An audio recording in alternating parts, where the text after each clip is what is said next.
Hello, everyone. Thank you for joining TiE Talks. And good evening, good afternoon, and good morning.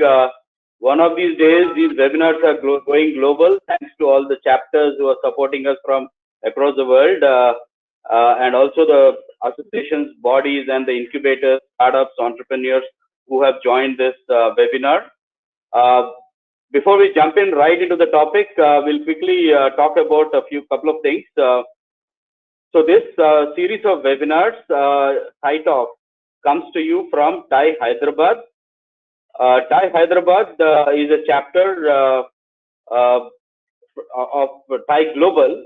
TiE Global is started in Silicon Valley in 1992, and we in Hyderabad for the last 2 decades have built this chapter as a globally acclaimed chapter within the TiE network. We have close to 150 plus charter members who are volunteering to support entrepreneurs, new and young generation entrepreneurs, student entrepreneurs. And we as a chapter also, once we started these virtual sessions, are having almost 2,500 attendees on an average per week. So this is the story of the chapter TiE Hyderabad, which is behind this TiE Talk web series.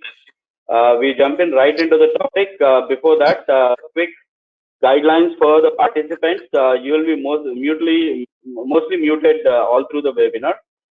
Should you have any questions, please use your questions window to type those. The moderator of the session will take you through, take these questions to the panelists as appropriate. So today we have Mr. Bhat Dittakavi, who is the moderator for this session. He is a TiE charter member. He is a data scientist and a AI, ML, and deep learning enthusiast. So, Bhat, please take it away. All yours from here. Let's jump right into the topic. Thank you, Pani. And I welcome the esteemed panelists today. And I'm sure we're going to have a great session with your insights. And I will go ahead with Mr. Ramanan Ramanathan. And he is the mission director for Atal Innovation Mission.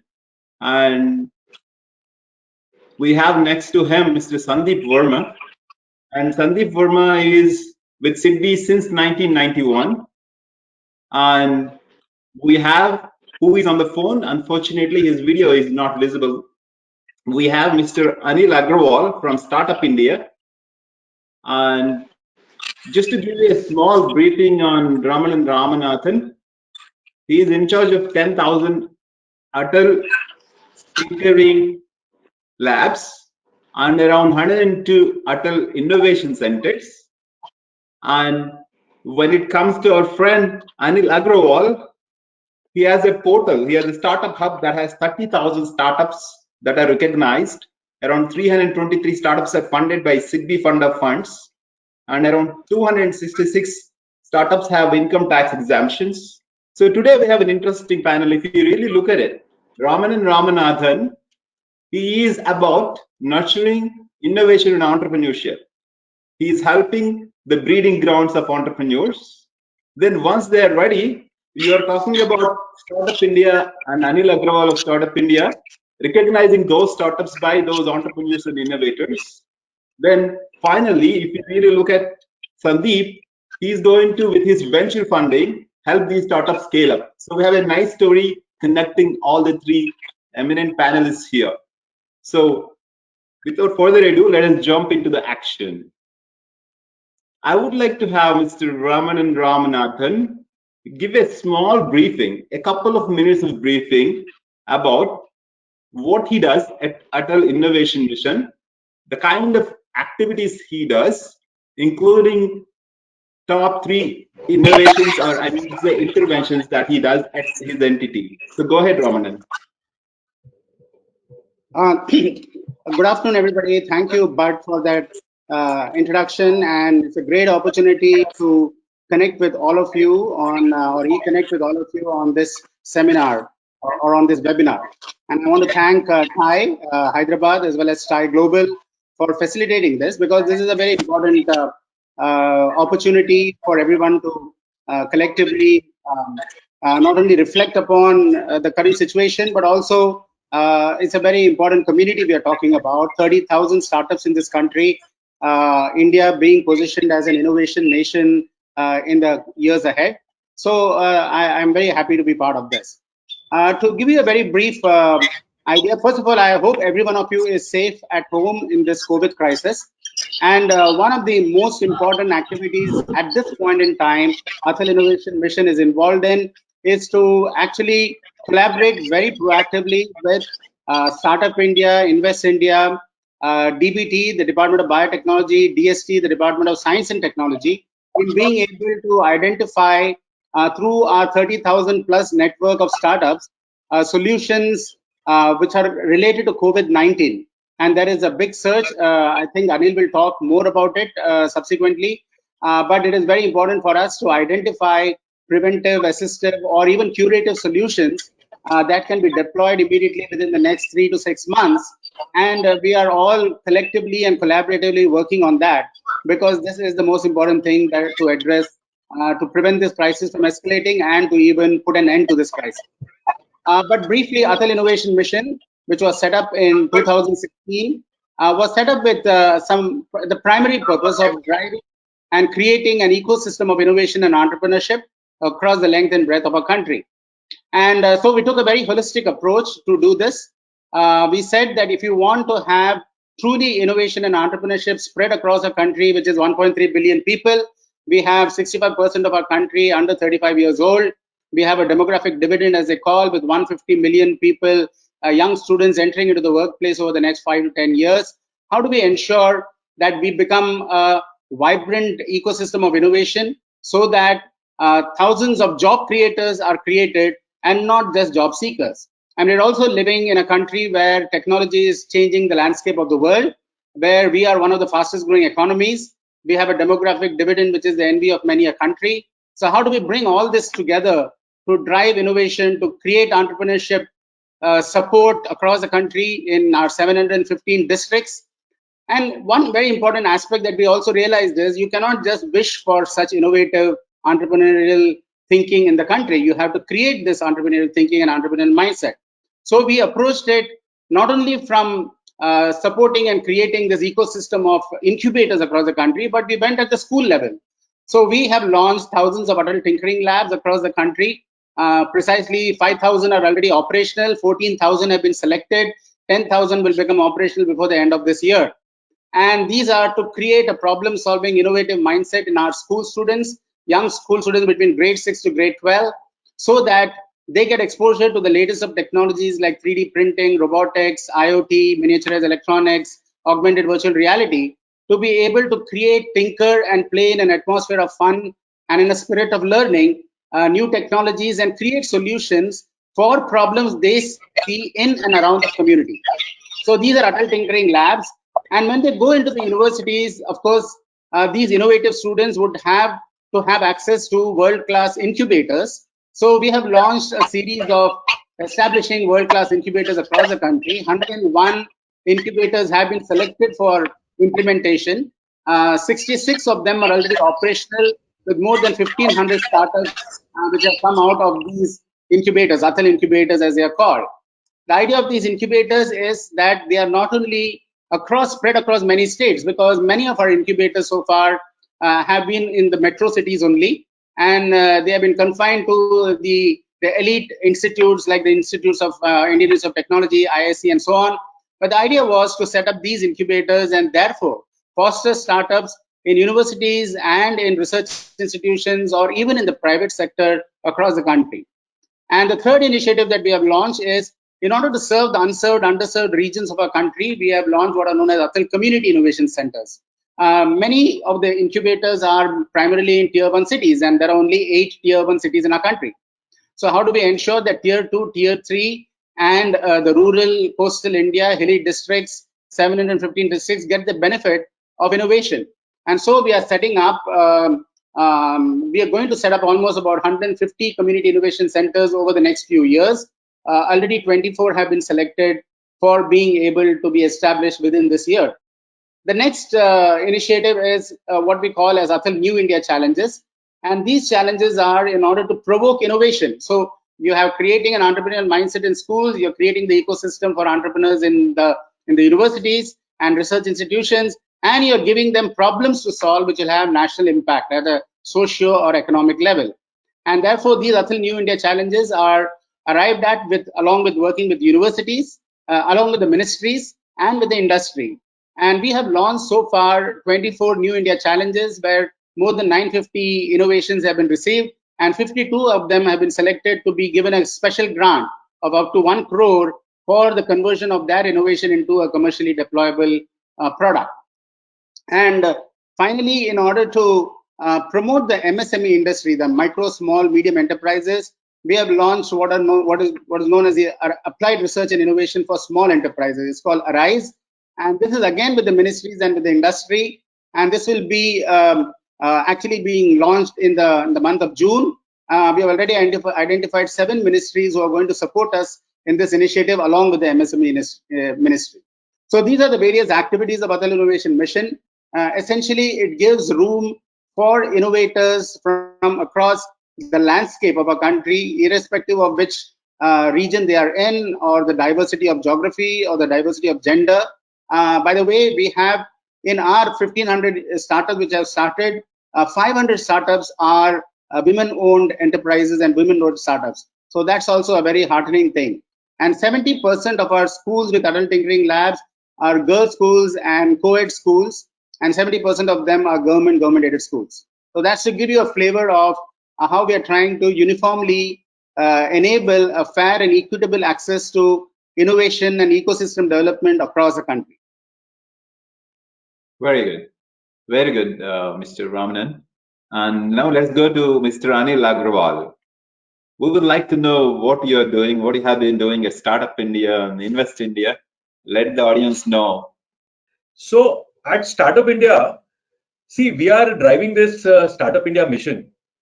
And we started sometimes in 2016 after the call of the Honorable Prime Minister.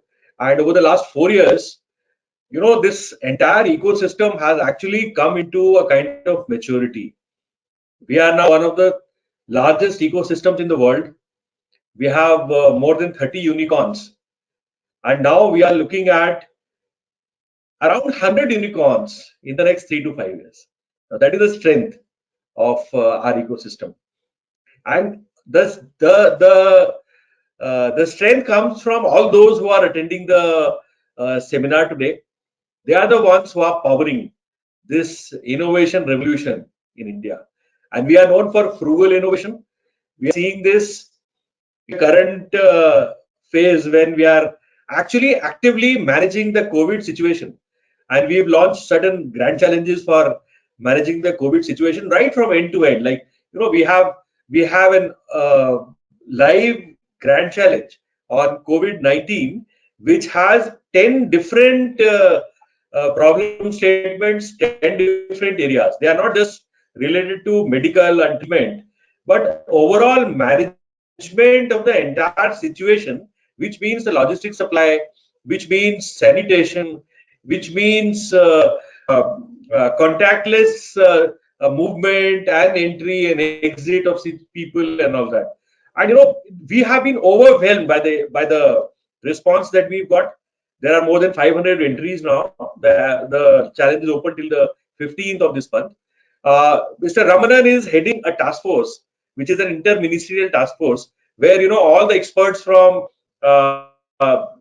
different departments like the science and technology, biotechnology, NITI, Aayog, all these, there is an expert group which evaluates these startups. And in our ministry in commerce and industries, we also have a group which is particularly looking at these startups, commercialization of these innovations. We had a meeting of today in the morning, and I'm extremely happy to say that we have already started scaling up 6 or 7 of those startups, our challenge is not done. Even then, the applications that have come in, some of them are so exciting that our industrial players like, we have Hindalco with us, we have Reliance with us, we have GPL with us, and similar big industrial houses. They are looking at those startups, and they are actually, since they are also participating in this entire effort, so they are also, these startups are actually gaining traction. Second thing is, one of the most important things that has happened is, in the very recent past, some of the big investors like Sequoia, Excel, Matrix, who are the big investors in India, they have come together and they have announced an ACT fund, which is about 100 crores. What they've said is that this fund is to be given as grants. It's not equity, it's actually to grants to. They like a back to society. A lot of people have together, told about rate of money, and they say these startups get grants out of this fund. So they are also, looking at all different aspects of management of COVID-19. They are having another very interesting. Can you put your video off so we could hear clearly? There is some disturbance in your voice. Can you put your video off and speak? Okay. Yeah, please. Okay, so is it better? Yeah, better. Please continue. So we have then we have this very interesting project going on. This is the requirement of today's logistics supply chain. We need to reach all the people who are in the lockdown conditions, and especially in the containment zones. So the condition there is that people are not allowed to go out of their houses. Government has only permitted home deliveries to their places.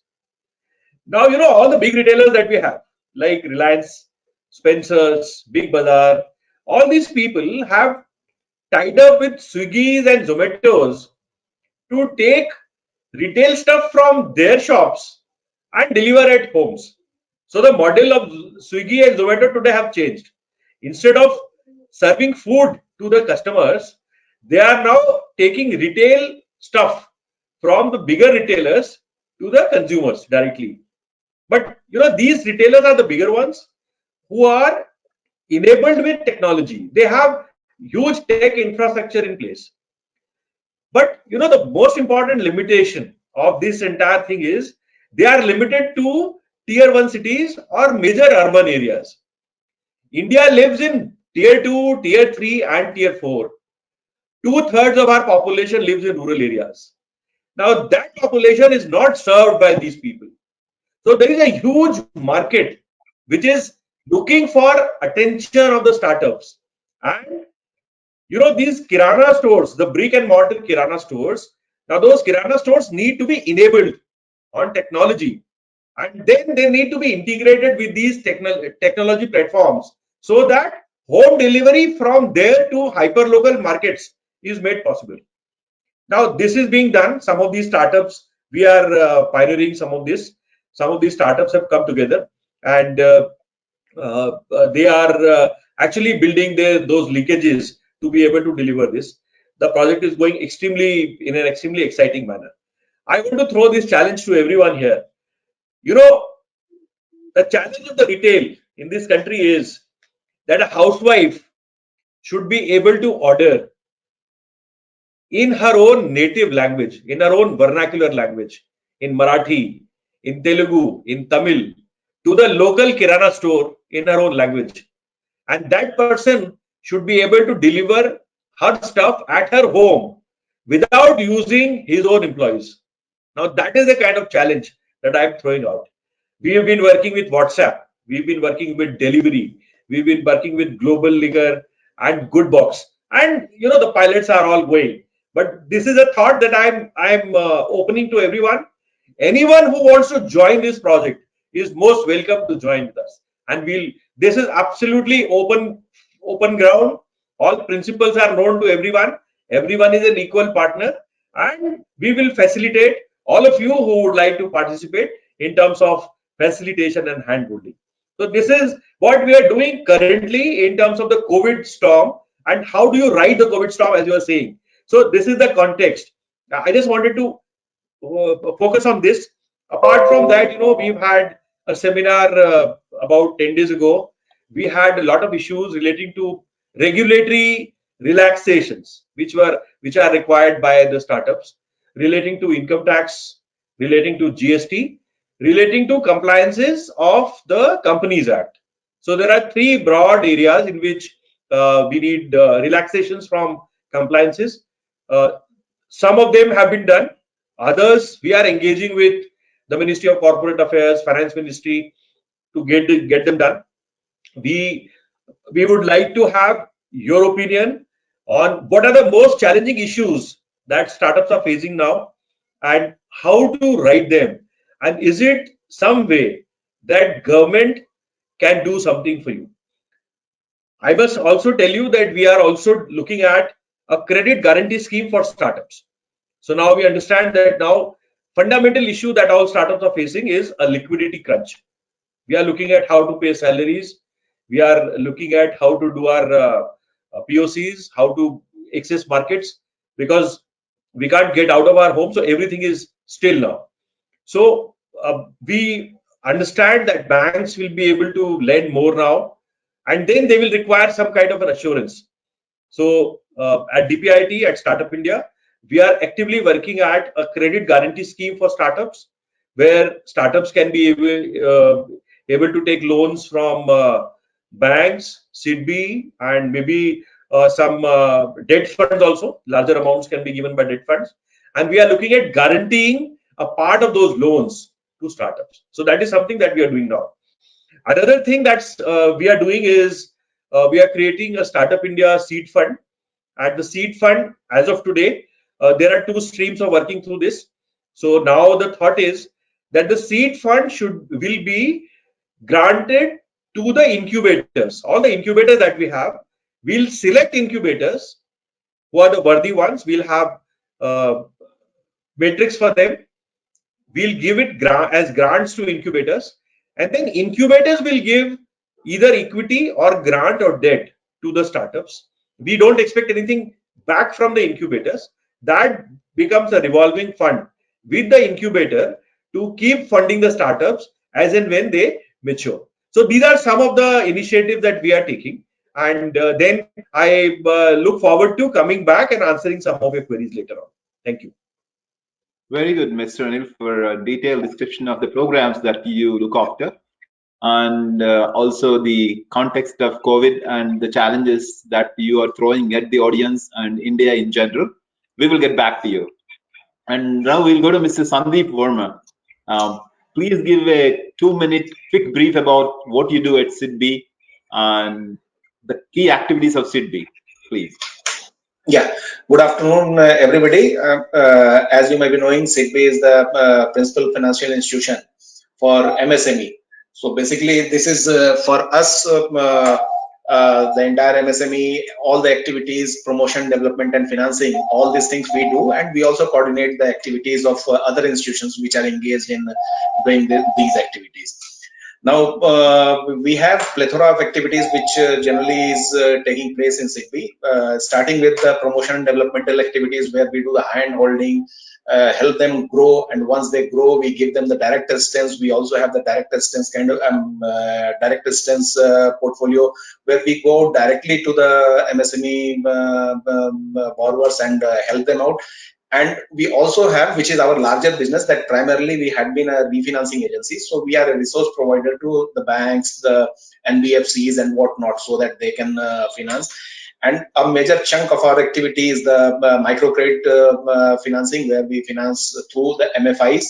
So these are the general activities, but since the topic is riding the COVID-19 storm, I would just concentrate on what we have been doing to meet these challenges. So under our direct assistance program, we have come out with a couple of schemes. One is SAFE, the other is SAFE Plus. In SAFE, what we do that a loan up to 50 lakh is given to any of the MSME which is engaged in producing or procuring or doing the retail thing for anything connected with the items which are notified by the government. It could be anything. It could be ventilator, it could be the mask, it could be the sanitizers, anything.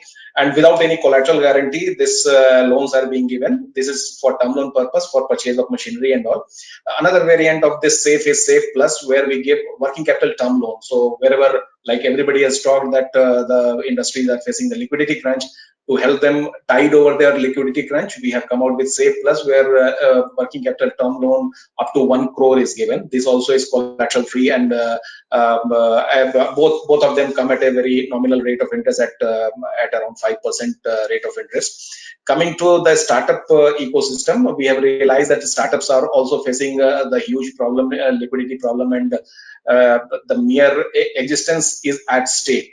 And we also realize that startups are not a segment which are currently preferred by the banks because of very nature of their functioning. They function on a very asset-light model. They are basically a service provider. So considering that, we have also come out with a scheme of assistance to the startup. It is known as COVID-19 Startup Assistance Scheme. It is CSAS. Here we are providing assistance to startups of debt up to a working capital term loan up to 2 crore, which can be used for any of the purpose for which the working capital can be used. It can also be used against the GST outstanding, because this was one of the demand that a huge amount is getting piled up for towards GST refunds. So against that also this facility can be given. It can be given up to 3 years with a huge moratorium of 12 months. So this is the scheme we have brought about, which has been publicized on our website also and all. And as we go about it, we can talk more about the scheme and the nuances of the scheme in details. Thank you, Sandeep. Especially the startup side of events are going to be a lot of interest for the audience here. And many startups are facing the liquidity crunch, and then we will come to that point. Before that, let's go to Mr. Ramanan. You gave a brief about the organization that you are part of, and I would like you to talk about how you are tinkering your internal processes. I know you are adding Atal Tinkering Lab, so you must be tinkering your own internal processes for COVID-19. So give 1 or 2 examples. Yeah, I think it's a very important and very relevant question. And with the COVID-19 crisis and work from home, it is important to keep business as usual. And so from Atal Innovation Mission point of view, almost all of us who are engaged in our activities are actually busier than normal, to say, at this point in time, because of productivity and technology and digital connectivity and all of that. So what we have done is, for example, Atal Tinkering Labs, almost all the students are at home. And so we thought, how do we keep them engaged and not drift away into just watching TV or movies and so on. So we have launched what is known as a series of Tinker from Home modules. And these Tinker from Home modules are online modules, and we are very thankful to our partners who have helped us in enabling these Tinker from Home modules. They are learning modules on artificial intelligence. We recently launched Learn It Yourself Artificial Intelligence. There is a handbook that was created along with NASSCOM and all the industry partners. It is available on the Atal Innovation Mission website. And by the way, that book will be useful not just for school students, but also for any one of us who wants to become familiar with artificial intelligence. It is a series of teach yourself modules on learning and applying artificial intelligence for grade 6 to grade 12 students in their innovations. And what we did was, we have been launching YouTube videos, and we have been creating lesson by lesson small capsules so that they can go through these capsules, and at the end of each capsule they're able to actually create something, an activity related to the usage and the application of artificial intelligence. Secondly, we have launched game development modules for all the tinkering students. So Tinker from Home game development. This we have done in association with Dell Technologies and Learning Links Foundation. And again here, you are able to develop your own game. So you're able to learn not just playing a video game or a computer game, but actually making your own unique game. And the students have become very enthusiastic about it. This is again is a series of online modules available for you to create your own game. It goes into all aspects of game making, from video content integration, image integration, character development. How do you use various editing techniques in order to create animation and so on.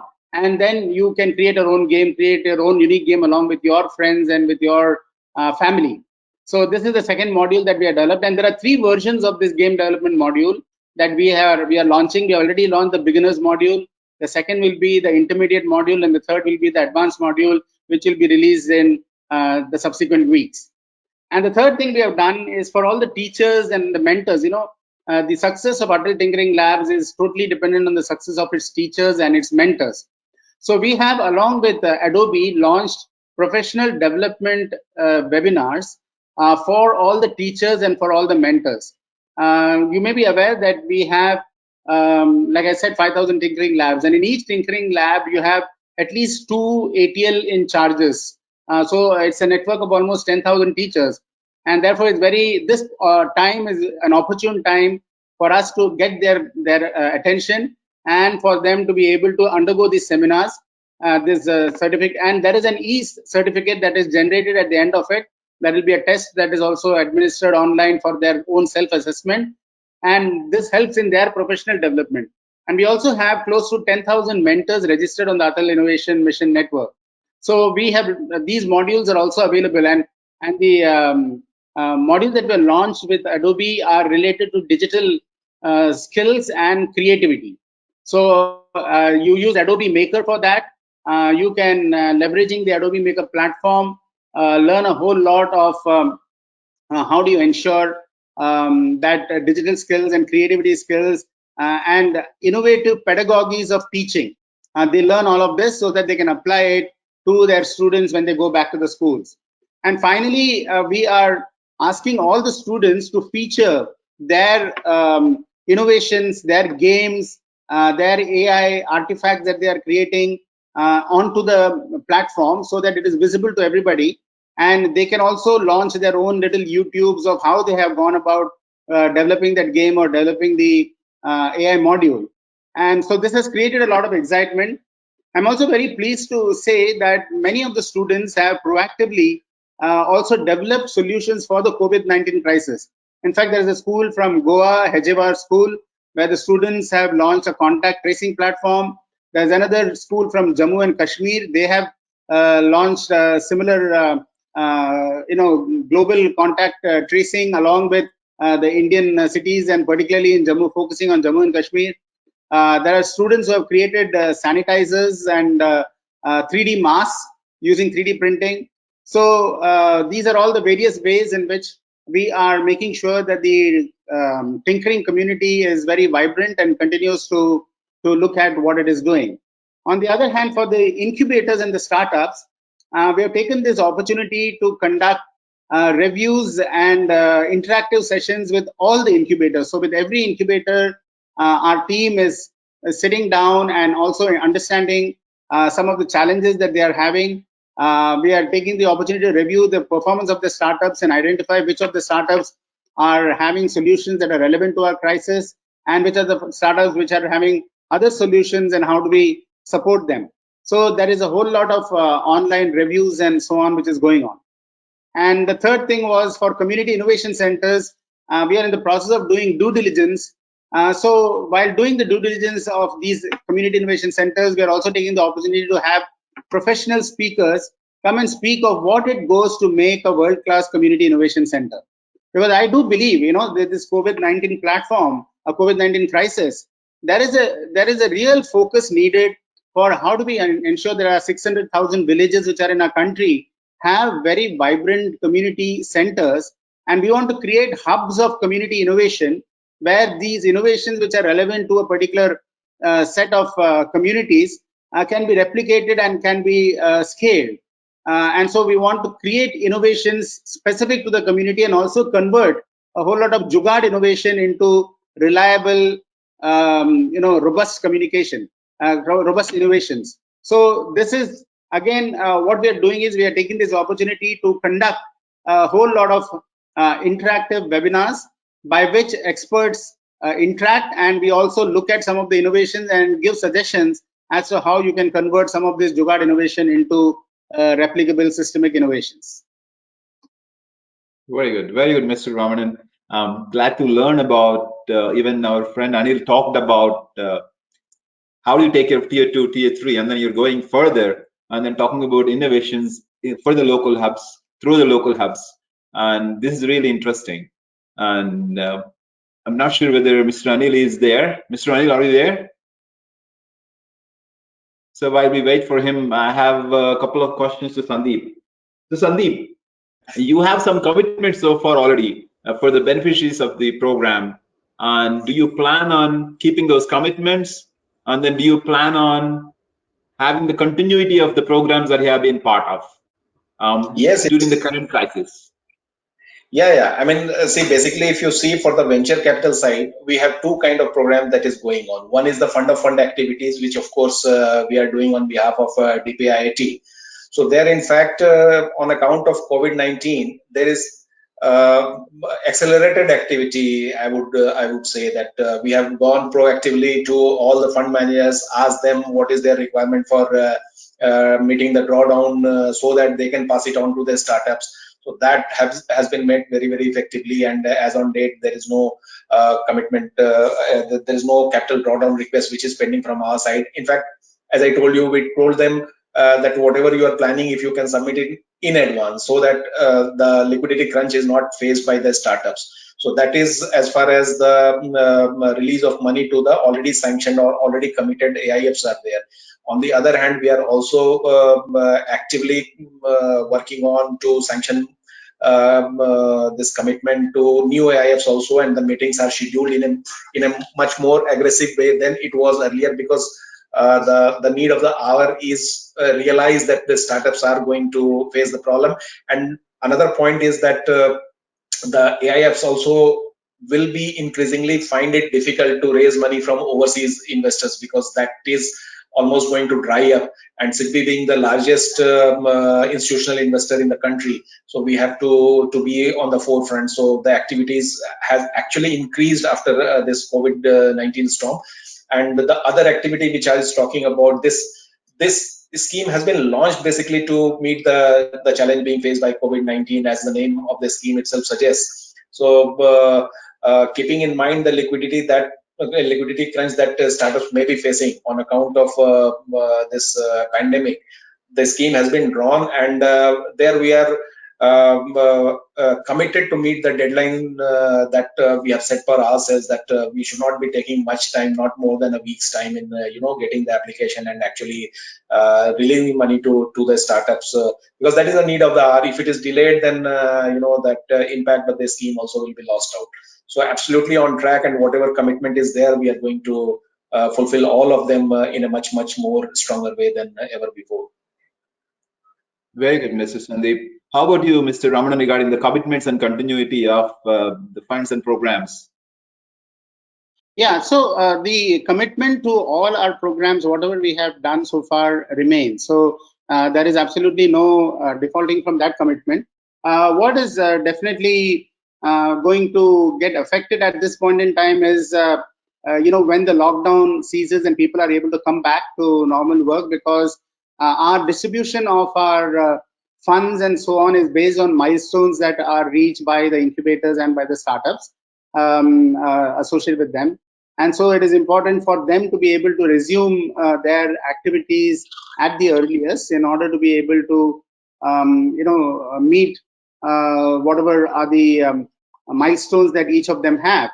At the same time, I do expect that because of the pressures of the current situation, there may be a reprioritization from the government's point of view on some of the budgets to be allocated for addressing the crisis. What we are trying to do is ensure through the business immunity platform that Startup India is already set up, as well as through a very collaborative network of our institutions, to ensure that none of this is affecting either the progress of an incubator or the progress of a startup in any manner. So the commitments stand. The funding commitment that we have given stands, and at the same time we are also trying to make sure that we can, as soon as the situation permits, be able to even expand on that further. Very good, very good. Now I think This is really interesting topic. Especially quite a few startup founders got in touch with me, and then they really wanted to ask Mr. Sandeep about COVID-19 startup assistance scheme that you have started on April 6th, and then you're going to keep the doors open till May 6th, and they have another few weeks left before they could apply. But the major concern is the criteria has been too stringent, and many of them have been asking their authorities, hey, could we reduce or could we loosen the stringent criteria? And one credit to you and your team, you have been listening very well. Before you were looking at positive EBITDA, now you're looking at positive unit economics. Before you were looking at 20 crores as the minimum turnover, now you have changed it to 10 crore as a minimum turnover. So the startup community is very thankful for the changes and the listening ears. At the same time, we would like to know more about the eligibility criteria, and is there any chance that you could bring the interest down? Is there any chance that could bring the turnover minimum requirement down?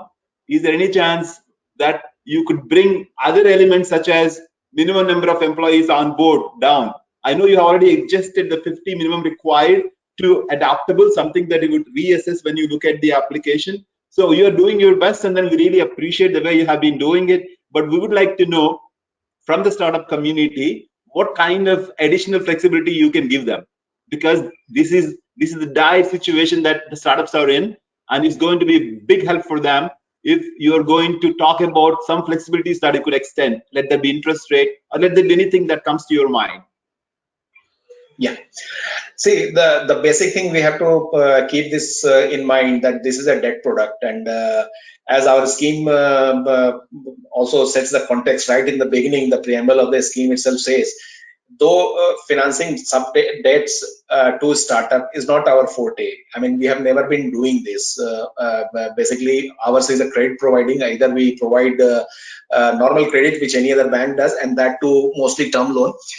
Financing debts to startup is a new ball game altogether for SIDBI. That is number one. Basically, what we have been doing in this space is the fund of fund activities, where we provide funds to the alternate investment funds, and they go on and they invest. Now, having said that, we have to keep this in mind, that since it is a debt product, then all the RBI guidelines, entire prudential norms, entire IREC norms, entire thing is getting applicable to that. The another thing that has to be kept in mind, that this is not coming out of the fund of 10,000 crore rupees, which has been allocated by the government. This scheme is carved out of own resources of SIDBI. It will go and sit on the balance sheet of the SIDBI. So basically, we have tried to find a good balance between a normal credit product and a venture debt product, where and you would also know that venture debt is slightly more risky. I mean, this is what the investment strategy all along it is said, that out of 10 startups, maybe the mortality would be high, only 2 or 3 successful, the game changer would be there, and that will make for the losses which you might incur in respect of the other cases. But the debt, this option is not there. In debt, in any case, you are going to get back only what you have lent. If something bad were to happen, it will happen, and that is not going to be compensated. Now, if as I told, that all the IREC norms, entire thing will be applicable to it, the account will become NPA, then all the provisions of the vigilance, all the provisions of the staff accountability, the provisioning, entire thing will be there. So we had to strike a balance between investment or between a debt product. So that we have done, and as you rightly pointed out, that a lot of changes have been done in the eligibility criteria based on some of the feedbacks that we got, or some consultation which we did with the fund managers. Of course, all the wish list, we are not in a position to accept all those things, but this is what was thought the best at that point in time. We have gone ahead with this. We are seeing the outcome, and we are already started getting applications also.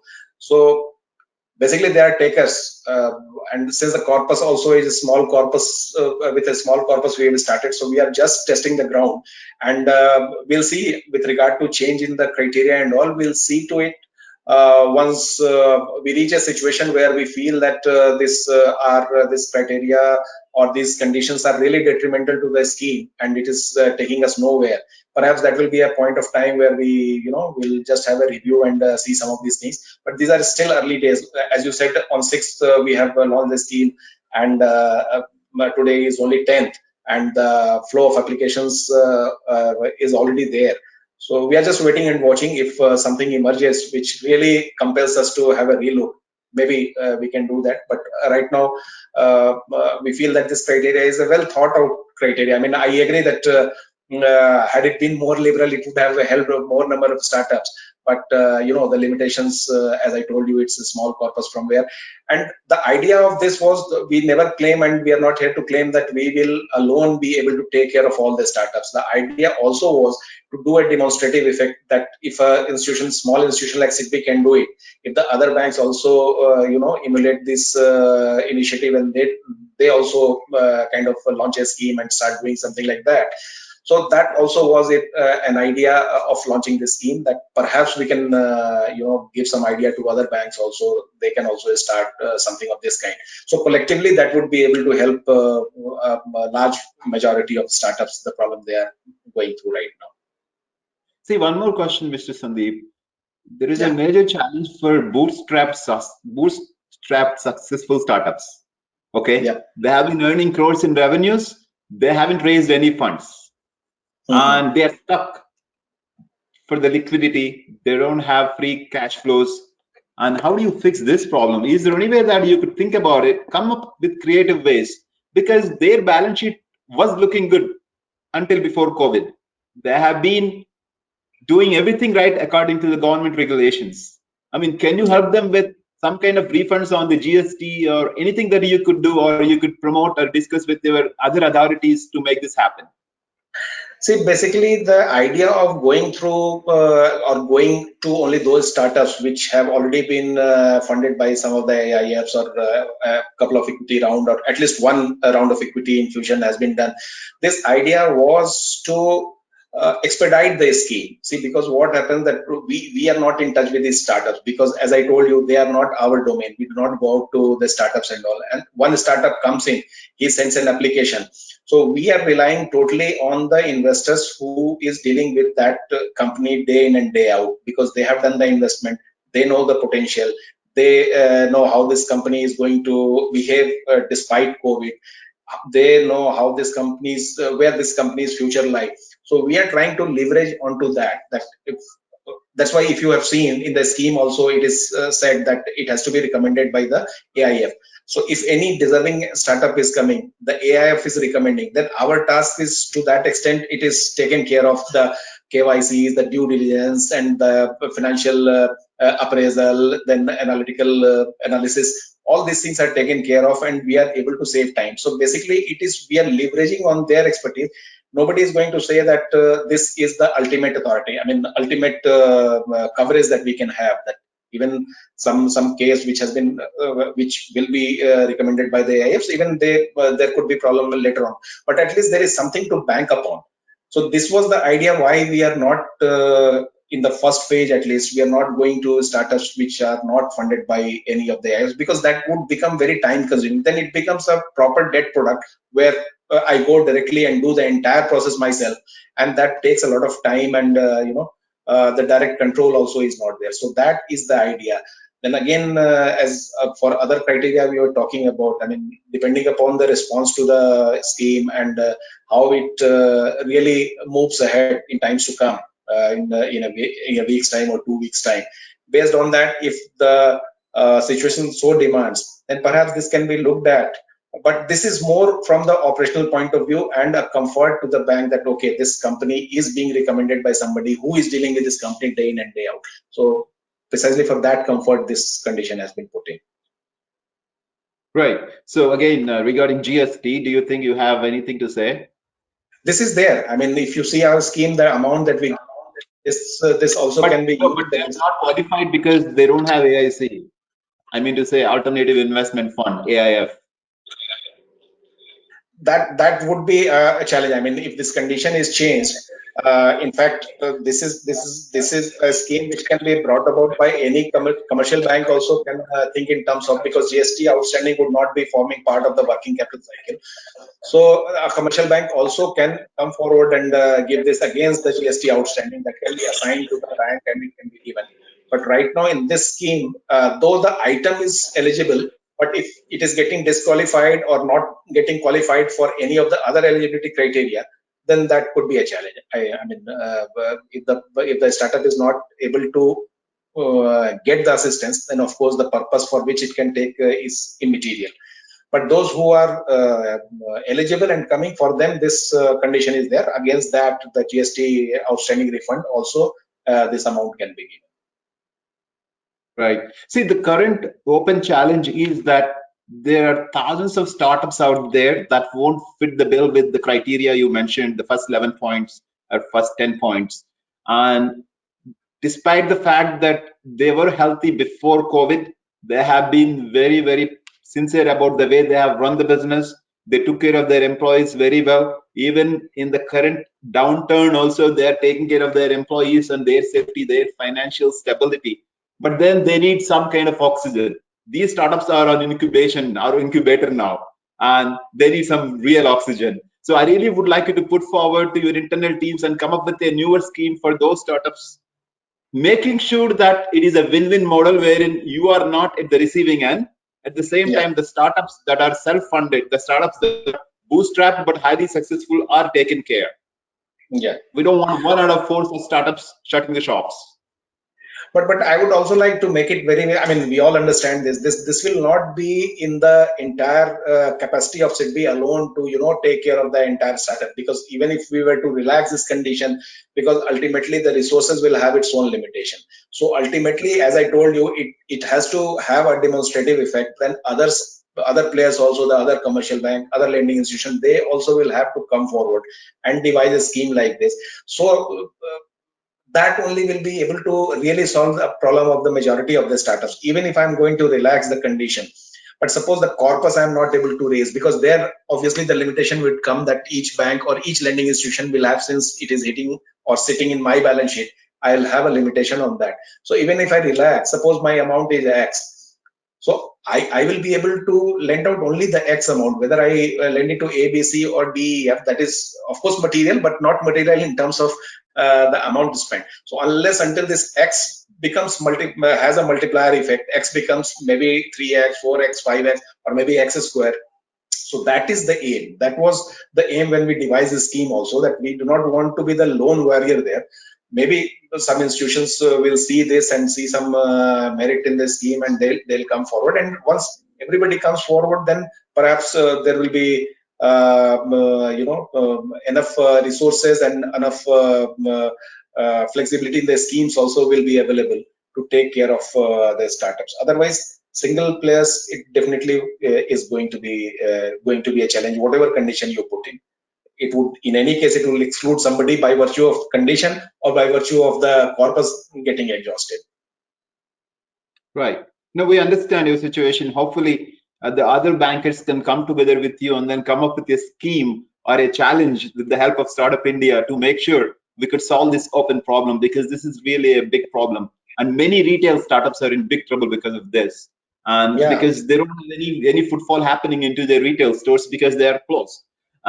And there is a concern that social distance will be maintained for many weeks to months. And the footfalls would dramatically come down, even if you lift the lockdown. So they need really help. Hopefully, we can talk offline and then get you and other big players from the bankers can come up with a scheme that is win-win.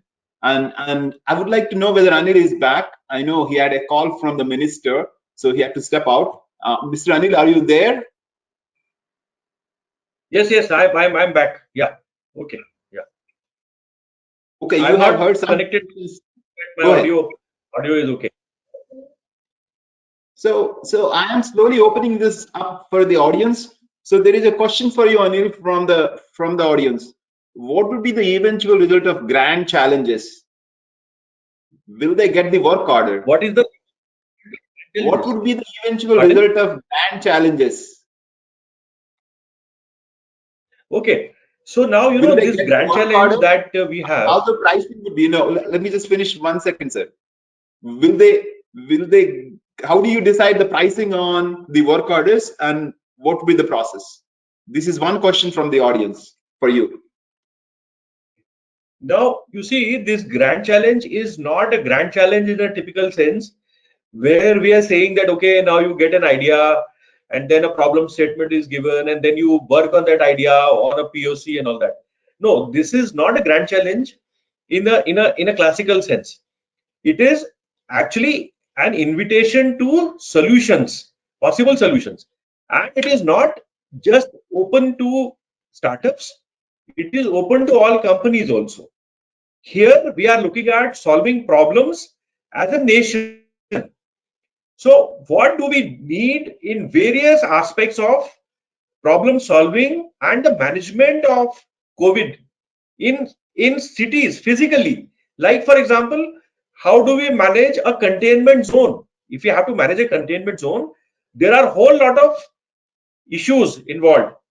If we have to identify which is a red zone, which is a yellow zone, which is a green zone in the entire country, to be able to take decisions on whether to open the lockdown or not, how to continue the lockdown. So these are the decisions that we have to take.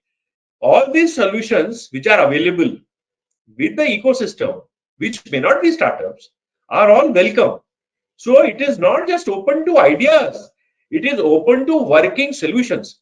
And now, the way it is happening now, we had one company which gave a solution, and we have a group of industries actually evaluating them. So some of these companies have directly been onboarded by the industry for trial runs. This is actually a fast track to getting access to market. There's nothing better than this. And you see, let's not waste this crisis. A crisis is too important to be wasted. It throws out so many opportunities for each and every one of us, innovators. Please try to make full use of this. I'm extremely excited. Today we had this meeting. I'm extremely excited. Out of the 27 list of 27 that we had given, 6 have already got into the testing stage in markets. Companies have already taken them on. Right? So there are others who are looking at orders. So they say, okay, now what we are looking at is, okay, now this is the product. We want to look at where are the customers. So the government is now looking for customers for those startups. We'll give you customers. And then once you have the customers, naturally funds will follow. So actually, this is something that's a great opportunity for those who can help in management of any of those areas that we have indicated. So I am again saying it is not a grand challenge in that typical classical sense of the word. It is actually invitation for solutions in those different fields. And it is going in a very, very fast track mode. Mr. Ramanan can throw some more light on some of the solutions that you may have seen. Sure. Yeah. Sure. Thanks, Anil. I just wanted to add to what he's saying. As he mentioned, what we are very actively looking out are solutions that can be immediately deployed within the next 3 to 6 months. Yes, over to you, Mr. Yeah. So we are looking at these solutions which can be deployed over 3 to 6 months, and already we have got almost 1,000 plus solutions from not only within the Startup India portal. Startup India portal has 500 plus solutions which have been registered, but DBT, DST, Atal Innovation Mission, even NASSCOM and CII, they have all identified solutions that can be deployed. But when people put these solutions forward, we are asking them a few things. Number one, what is the time frame in which it can be deployed? Number two, what is the category of the solution? So, for example, some of the solutions are for PPEs, personal protective equipment. Some of them are for masks, using 3D technologies or fast scaling technologies. Even, for example, 3D masks coming from Tirupur, where the incubators and the startups, they work with a whole lot of fiber and textile industry. There are many of the startups who have come up with solutions on masks. We are looking at ventilators. We are looking at software solutions, as you mentioned, for cluster management, for contact tracing, for educational purposes. We are also looking at logistics and supply chain management solutions which are existing, which can speed up the whole supply chain. Now, when these startups are giving these solutions, we are also parallelly asking them, when they are submitting the solution, what is the exact support you need for us to be able to pilot it, test it, scale it, deploy it, and scale it, right? So the support that they need, they can say, we need financial support, we need manufacturing support, because many of them may not be in need of financial support, but they want manufacturing support. They want the ability to pilot and test it at a customer location. And as Mr. Agrawal said, that we are having ready-made areas where the customers can leverage it immediately. We can pilot it and we can test it. Some of them would require support for regulatory compliance. For example, they may need access to testing labs so that there is a certification that can be done for the solution. There is access to testing infrastructure that they need, which they don't have. So all of these supports are being identified. And then our job is to do the matchmaking between a solution that is required and that is in demand. There is also parallelly, Invest India is collecting the demand requirement from various states, various districts. So we are actually doing a whole lot of work that a startup in its own would have found it impossible to do.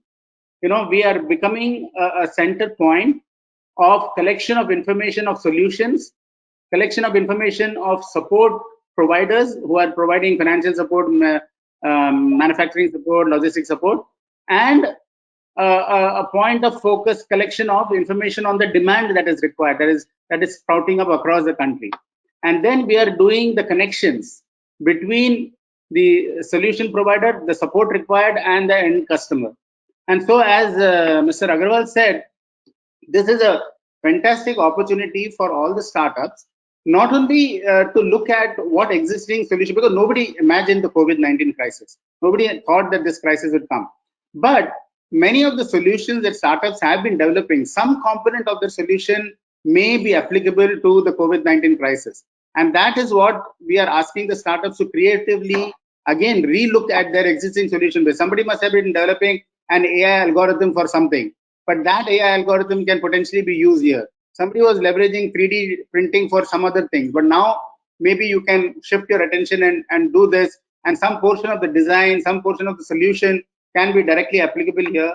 This is the great opportunity that every startup has, and they should leverage this entire Government of India task force, which is really working on a daily basis. We are having calls and between all these concerned parties so that we can do this matchmaking and speedy action. Very good, Mr. Ramanan. And I have a question for Sandeep. Most of the SIDBI loans take a lot of time to deliver. In this context, how fast a company can avail COVID-19 working capital loan?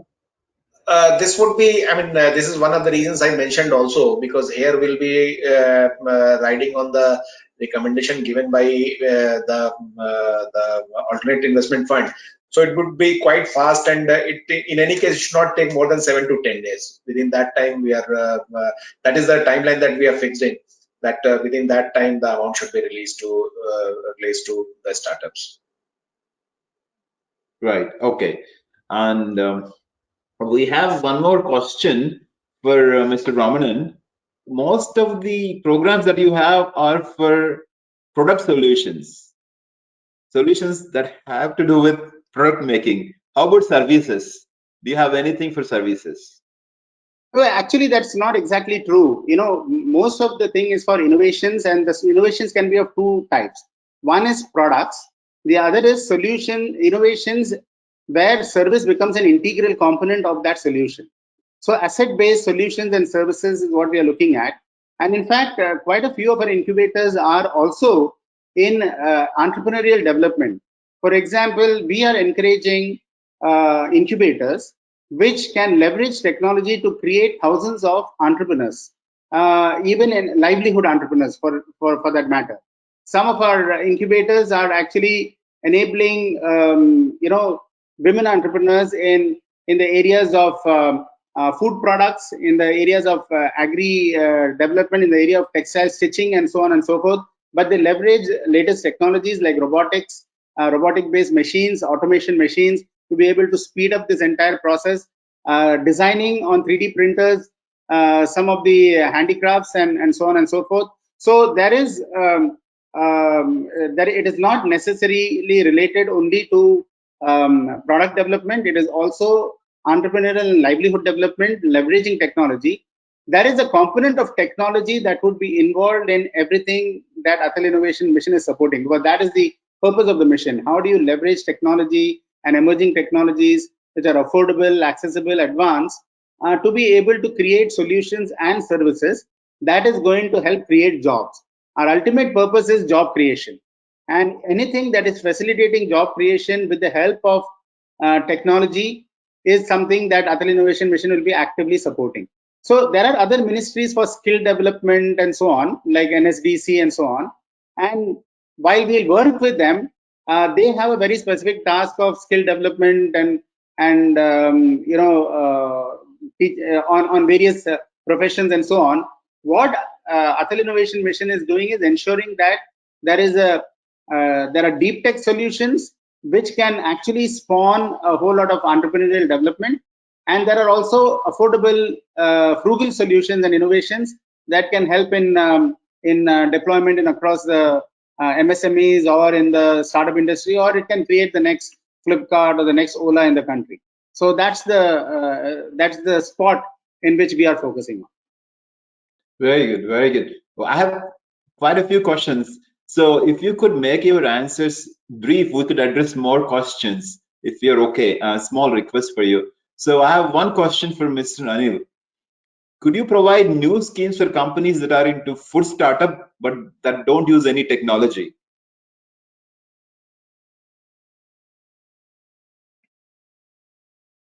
Can you unmute, please? He wants you to repeat the question. Oh, okay. No, this gentleman is asking whether you could introduce new schemes for food startups.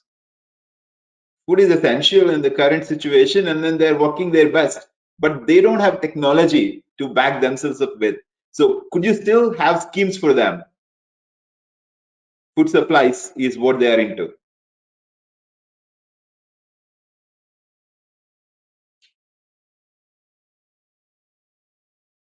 Can't hear you.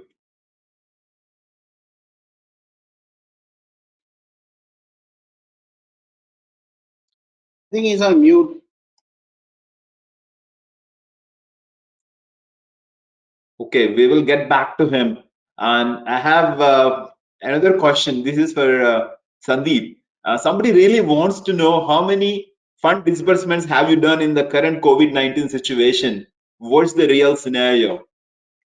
Fund disbursement, as in to the funds, to AIFs.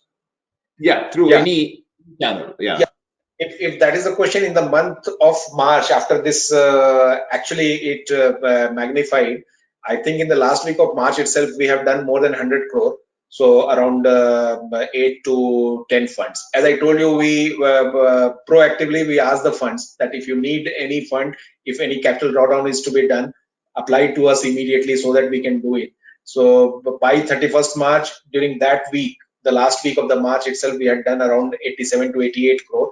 And if you take the fortnight, it was more than around 100 crore. So 100 crore, so around 10 to 12 funds that we did. I see. Okay. So there's another question related to CSAS, and they're on the path to profitability, and they want clarity on the criteria for the profitability. They have been unit economics positive. And sorry. Go ahead. See, the unit positive economics, it simply means that when we are entering into the project, how profitable it looks, what is the chances of it remaining profitable, because that is what the investors look in, that the amount that you are going to earn, whether it is more than the amount that you are going to incur in producing that. So that is the crux. If the economics work out to be positive, then the investor, or in this case we as a lender, we are comfortable that it's on the in the good path, or it is on the stronger path, and that it can be done. That's why EBITDA, which is slightly a historical kind of a thing, so that is not considered, and this aspect is taken care of, where you at least you have to show that what you are earning is able to take care of what your expenses would be, because mind you, it's a debt and the interest starts right from the beginning. So that aspect also has to be kept in the mind of the startup. Unless until you earn at least to cover your interest, so you'll be in the problem right from the day one. Perfect. I hope the audience, the person who asked the question and a few others, know the difference between EBITDA and unit economics. You don't have to be profitable, but then you must look good in terms of the cost you invest in making that product, or the cost you invest in acquiring that customer versus the price at which you sell the product to the customer. So that is something to do with the unit economics, and their positive unit economics is important. I hope that is what Sandeep also meant. And yep. let's go to Mr. Ramanan once. Here is a proposal.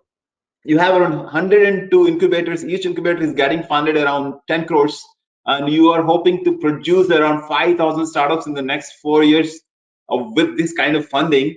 And somebody is asking, why cannot an incubator be a PPP model wherein somebody could invest and then profit out of it? You and I know it's very hard to make money out of incubators and with the success ratio in startups. But at the same time, if somebody has the appetite to invest into incubator startups, can you bring the private party in? Is the question to you. Well, actually, the way we have envisaged is that the incubator will be a non-profit incubator, because the incubator itself would be plowing back the money that they are earning. They are free to earn they can take equity and so on and so forth, but they will be plowing back that money because this is wholly government grant given, and therefore we don't want we want the startups to become profitable. The startups should become very profitable entities, and the income that is earned by the incubator would go back into the startups in funding more startups and ensuring that the startup community grows. So that is the idea. But otherwise, we are definitely encouraging the incubator to ensure that they are attracting investors. See, at the end of the day, for us, the success criteria of an incubator is that its startups should become investable and should become profitable and should be able to create multiple jobs, and they should be able to expand and become unicorns. That is the criteria for success for us, not the fact that we are given a 10 crore grant for an incubator and the incubator has spent the money and then they come back and say, can we have some more? We want them to become self-sustainable in a period of 5 years. Portion of that grant money that we are giving can be given as seed money by the incubator to the startups. But we have also put a condition that whenever you're giving seed money to the startup, which is a grant, by the way, from our side, they should ensure that there is an equal, if not greater, external funding to the startup, because we want multiple stakeholders to the startup. Then only we will have more than one eye looking at the startup success. And it will not be that, startup says, oh, I gave it a shot and nobody else was looking at it, and this is government money, and it doesn't yield the necessary results. And actually, I'm very happy to share that of the incubators we have given, and we have had whatever seed money was given, we have done a review of our incubators and the startups which have been operational for more than 1 year. There has been a 10-fold return on the investment which has been given as seed fund to the startups, which means the return in the sense that if we have been able to invest X, they have been able to receive 10X of seed funding from external parties, which indicates success of the nature of the startup. Otherwise, nobody is going to invest money into the startup. So this is what we want to continuously encourage and make sure that the startups are able to succeed. And by the way, I just wanted to answer one question you asked to Anil Agrawal on food startups. Within the ecosystem of Atal Innovation Mission, we have quite a few incubators which are focused on agri and agri products, and where food processing units and food processing startups are an integral part of that. So I'll be happy to send some additional information on agri-tech startups within incubators within the ecosystem. Sure. There is one question for Anil. Maybe this is also a question for Mr. Ramanan. How will a startup receive a grant if the startup is not incubated?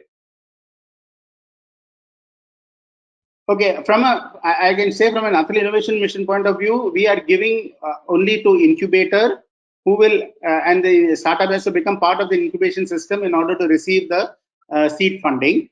However, there are other schemes within the Government of India where, and including SIDBI, where a startup is able to go and directly apply for funding through the other schemes. And they are just startup oriented schemes, they are not incubator oriented schemes. Our Atal Innovation Mission's focus has been how to, and even the Atal Community Innovation Centers will now become a source of funding for many startups, but it will be administered through the incubator or through the Community Innovation Center that we are setting up. Okay. Okay. So here is one question for Mr. Anil Agrawal. So a very specific question. As a startup, we need to compile and file our GST or 3B, which takes a lot of time and energy from us. And we are using Excel to record our sales and make the GST or 3B sheet each month. So this person is asking, how can you simplify the process, or can you do some kind of ease of filing GST or 3B? I don't know whether it is relevant for Mr. Anil Agrawal, sir, but that's the question for you. Yeah, so actually, see, I don't look after the IT part, income tax part, and the GST part directly. But you know what we do is we resolve issues relating to startups which are to be done by the GST Council or by the CBDT. Like for example, engine tax issue was resolved by us, right? Similarly, a lot of recommendations which came in the last webinar, which related to income tax and GST, have been resolved by us. So what we do is we work within the Government of India. We work as champions of startups, look at their problems, and then go to the concerned person in the GST Council and tell them, look, this is the problem. How will you help us solve this? So I would request, let us have specifics of the problem that the individual has raised. I will try my best to get it sorted out. Yeah, whether it is an individual issue or it is an issue where he is suggesting a process be created for that.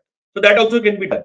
For example, in the last webinar with the Honorable Minister, we gave an email address where any issues relating to their income tax refunds or GST refunds could be sent out to us on an email, and they are all continuously being followed up.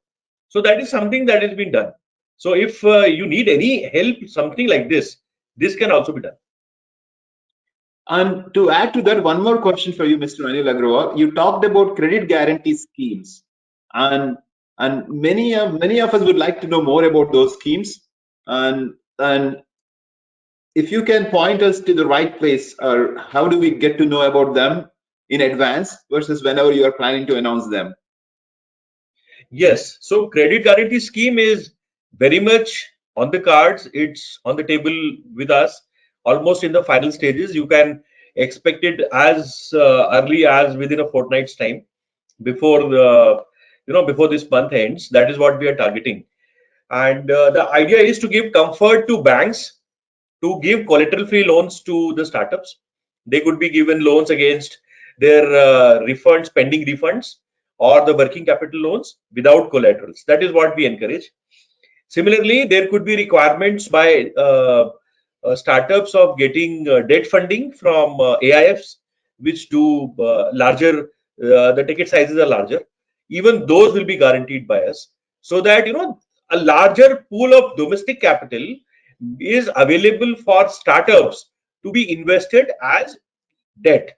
And we want debt to be the primary driver for the startups so that they don't have to dilute their equities. So that is the overall purpose.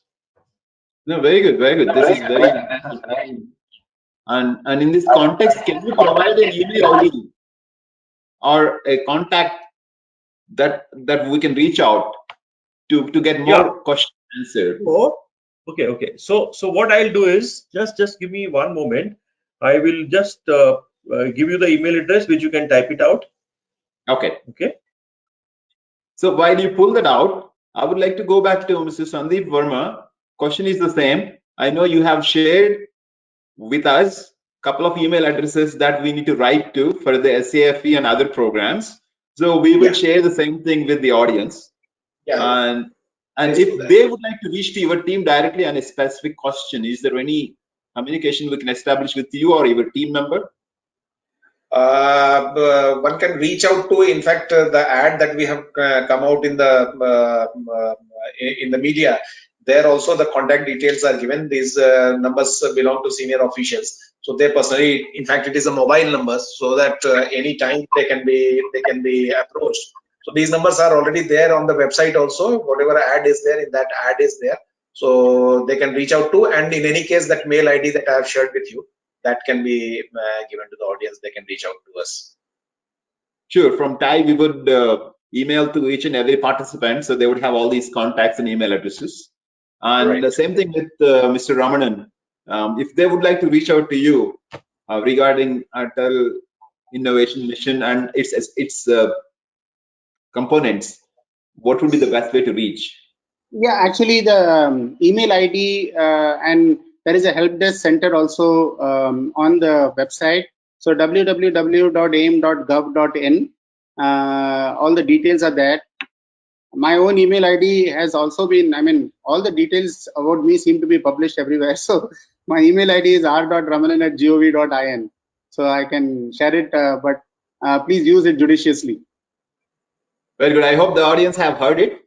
It is r.ramanan@gov.in, and we will be again sharing this in our email communication with each and every participant. So we have another 4 minutes left, and would like to hear from each of you how quickly would you like to take advantage of the crisis, like Mr. Anil said. And Funny also has come, and we would like to wrap this session with a positive note. And it is amazing that 3 government officials are here, each of them having the decision-making authority in their entities, willing to help the business community of India, entrepreneurial community of India, innovation community of India. So please give a positive message to the audience here. And what are your plans on how you're going to tackle the next few weeks and months? Very briefly, one sentence. Okay, so I've shared the email ID with Pani. You can share it with the audience. And any issues relating to your GST refunds, income tax refunds, or any suggestions that you may have in terms of any regulatory relaxations that you may need from MCA, for getting foreign funding, from SEBI, from RBI. I mean, we would like to take up any issues that you have. So we have, a wish list. Thanks to TiE. TiE National Chapter.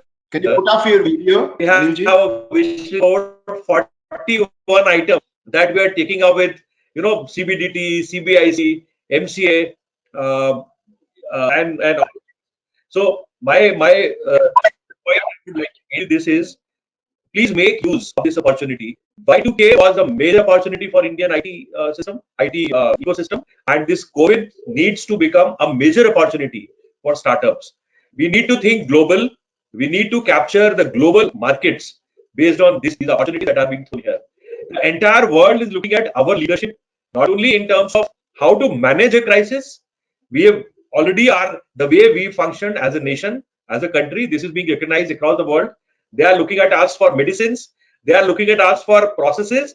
And I'm sure our startups, we are looking at innovations, frugal innovations, to come out of India and to take over the world. This is what COVID crisis should do to our startup ecosystem. That is what I would say. Thank you. Thank you, Mr. Ramanan. Yeah. So, while this crisis is really a terrible crisis, I do think Indians and the entire India and the nation have a unique opportunity to prove themselves in this crisis.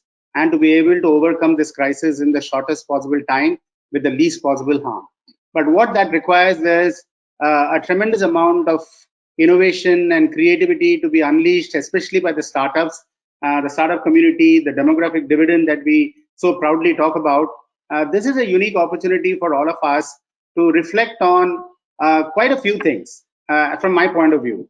One is how do we develop relevant solutions in education, healthcare, hygiene, waste management, which are really some of the more pressing issues as compared to even economic development. Economic development automatically follows when you take care of all of these things. Second is how do we decentralize development across the country? Again, startups can play a very important role because look at it, 600,000 villages, 715 districts, and you have only 8 metro cities, and everybody trying to migrate to these metro cities. It's a classic recipe for failure and disaster. How do you convert this opportunity to rethink about how India should develop as a nation and how we can, stimulate local development in every community, in every district? We are talking about 100 smart cities. How do we make sure that these 100 smart cities really become the centers and hubs of development rather than people having to flock to 8 metro cities? And the third thing is, it is uniting us together as people. We are realizing that there is something which is very strong in India, the family as a unit, the social fabric, which is the essence of our country as compared to many others. And this can actually become a positive force in reinforcing whatever we are trying to do, as compared to many other countries where people are still, they were already distant. It's not like social distancing something new in the United States or in the UK. It is something which is very new in India. But the positive force is, as a unit of a family or within a country or within communities, we are able to get our act together. And that is the unique opportunity we have. So I think startups should look at that and leverage this to create a much better India and a model for the rest of the world. Thank you, Mr. Ramanan. And Mr. Sandeep, do you happen to be there? It looks like he got signed off. So I really thank the esteemed panelists for your insights and for the kind of selfless work that you do for the greater welfare of our society. And thank you very much. Thank you, Bhat. Just before we go, if all the panelists are there and whosoever can access their cameras, just for the opportunity to thank for their time and also the contribution. I think on the reassuring note of wanting to support the startups, the incubators, the companies, the entrepreneurs, the MSMEs who are working not only for this COVID, to fight against this COVID-19, but to really cross this storm and move forward into the new normal as we all keep this pandemic behind us sometime soon. While the whole world today is praying for the Holy Friday, we all will wish that we will come out of this very soon with all the blessings of everyone. Thank you so much for your participation, and all the details and the email IDs we will definitely share with all the participants. We just made a slide for most of you who are still in the conversation to just make a note, but these details will reach very soon to you all of you. Thank you so much, Mr. Ramanan. Thank you so much, Mr. Anil Agrawal and Mr. Sandeep Varma for joining us and spending this very productive and informative 90 minutes discussion along with Bhat. Until the next time that we are coming with the next topic, thank you all for participating and joining us in this webinar on this Friday evening. Bye-bye. Have a great weekend, all of you.